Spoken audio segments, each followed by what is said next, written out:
कुछ रोक दिया, पूरा समय काल चक्र थम गया।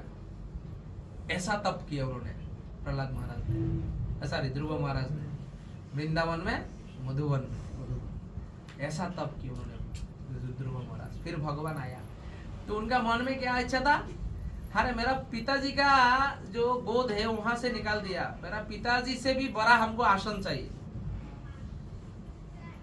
समझ रहे ना, पिताजी जो स्थान का, जो दुनिया का राजा है ना, पृथ्वी का राजा है, हमको उनसे भी बड़ा जगह चाहिए। ऐसा कामना करके उन्होंने तप किया।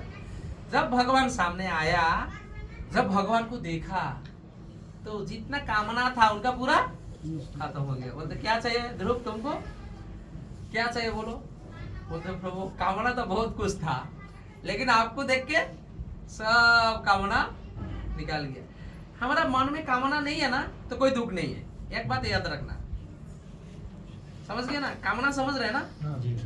इच्छा, अरे आईफोन मैंने इस्तेमाल नहीं किया आज तक मैंने इस्तेमाल नहीं कर सका। एक आईफोन जो है ना हम इस्तेमाल नहीं कर सके। ये एक इतना बड़ा, इतना एक फ्लैट नहीं, एक घर नहीं बना सका मैंने ये नहीं कर सका, वो नहीं कर सका। वो जो पाने का इच्छा अगर नहीं है, जैसा है ऐसा ही है, बस भगवान आप करते जाइए। अगर मिल गया तो भगवान का कृपा है, नहीं मिल गया वो भी भगवान का इच्छा है, तो फिर कोई तकलीफ नहीं आएगा आपको। फिर वो भगवान को देखा, कोई कामना नहीं है, सब कामना मिट गया उनका मन से। केवल सिर्फ अभी क्या चाहिए, केवल आपको चाहिए और कुछ नहीं चाहिए। केवल सिर्फ आप और कुछ नहीं, भगवान और कुछ दुनिया में पाने का इच्छा नहीं है।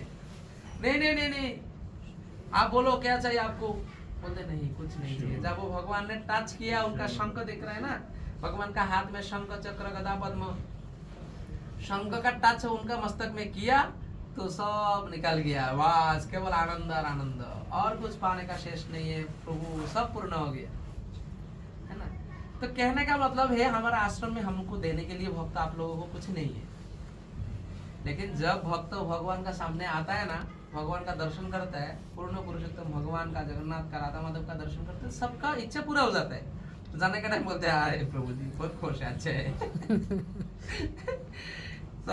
इसी प्रकार भगवान यहाँ दिव्य भगवान विराजमान।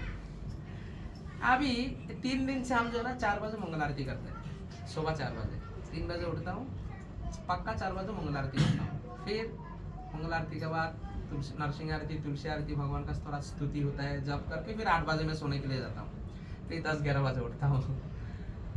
तो आप आज ये 3 दिन से हम महसूस कर रहे हैं। क्यों ऐसा कर रहा हूँ, पिछला रथ यात्रा के बाद अभी रथ यात्रा तक बहुत परिवर्तन आ गया आश्रम का।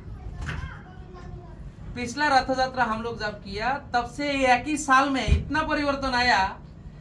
रथ यात्रा के बाद जगन्नाथ आया, राधा माधव आ गया है, राधा माधव का जो छोटा राधा माधव आया, छोटा चतुर्धा मूर्ति जो जगन्नाथ बलदेव सुभद्रा सुदर्शन, वो सब आ गया है ना। और आश्रम का परिवर्तन हो गया, आश्रम का रूप रंग परिवर्तन हो गया, ऑल्टर का रूप रंग परिवर्तन हो गया है, और भक्त भी जुड़ने लगा। और हमारा प्रोग्राम का भी टाइमिंग चेंज हो गया। तमोगुनी समय में पहला प्रोग्राम करता था हम लोग, रात को, निशी रात में है, और अभी दिन के समय भगवान का सेवा हो रहा है।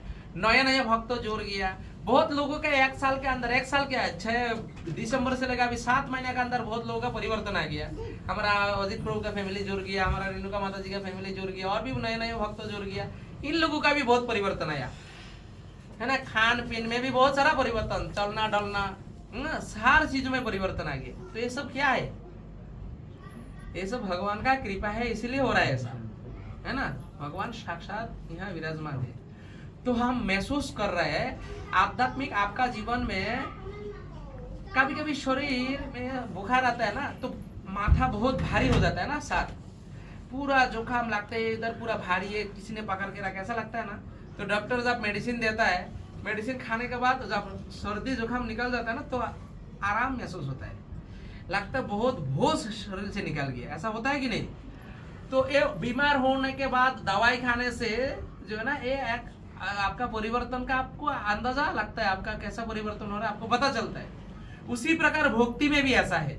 आप जब भक्ति करने लगेंगे तो आपको पता चलेगा आपका क्या परिवर्तन हो रहा है लाइफ में, क्या क्या आपने पहला किया। आप सोचो थोड़ा सा अभी क्या क्या परिवर्तन हो रहा है। तो आस्ते आस्ते परिवर्तन जब होगा वो आपको पता चलेगा।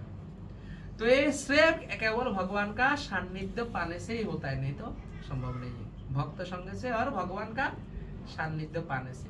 तो भगवान से प्रार्थना करने से बहुत कुछ होता है, समझ रहे ना। तो और सबसे ज्यादा परिवर्तन क्या है, सबसे ज्यादा मतलब बेनिफिट क्या है, हमारा खुद का परिवर्तन करना।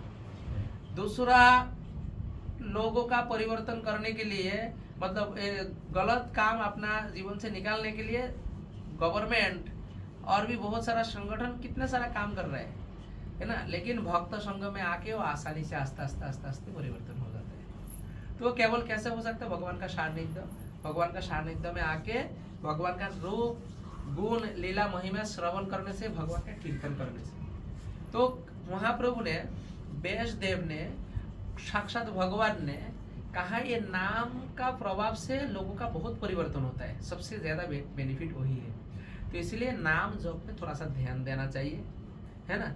क्योंकि श्रीमद् भागवतम में 18,000 श्लोक है और 18,000 श्लोक में व्यासदेव ने बहुत कुछ बताया।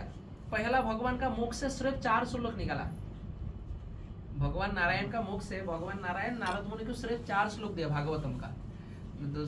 स्कंद 2 चैप्टर 9 श्लोक नंबर 33, 34, 35 और 36, इसको बोलते हैं चतुर्मुखी श्लोक। क्या बोलते हैं, भगवान के 4 श्लोकी, चतुर्श्लोकी भागवत बोलते हैं, चतुर्श्लोकी भागवत। श्रीमद् भागवत का स्कंद 2 चैप्टर 9 श्लोक 33, 34, 35, 36।